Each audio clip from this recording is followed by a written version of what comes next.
नमस्कार।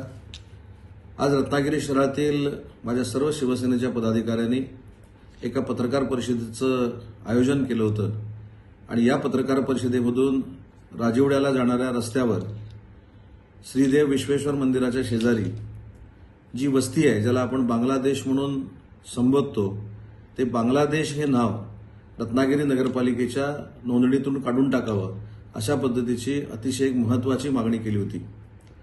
ही पत्रकार परिषद घेतल्यानंतर त्यांनी तसंच निवेदन रत्नागिरीच्या मुख्याधिकाऱ्यांना दिलं।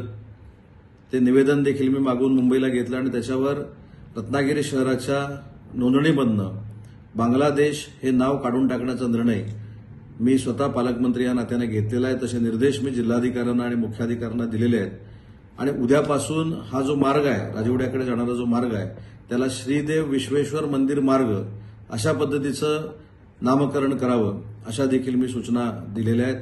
कारण शेवटी राजिवडा आणि श्रीदेव विश्वेश्वर मंदिर याच्या मधल्या भागामध्ये जी वस्ती आहे त्याला बांगलादेश या नावानं संबोधणं हे आपल्या देशाच्या दृष्टीनं, आपल्या जिल्ह्याच्या दृष्टीनं, आपल्या महाराष्ट्राच्या दृष्टीनं आणि आपल्या रत्नागिरी शहराच्या दृष्टीनं अयोग्य असल्यामुळं ही जाणीव शिवसेनेच्या पदाधिकाऱ्यांनी प्रशासनाला करून दिली आणि त्याच्यामध्ये त्यांना यश आलंय। पालकमंत्री म्हणून मी बांगलादेश हे नाव काढून टाकण्याचे निर्देश दिलेले आहेत।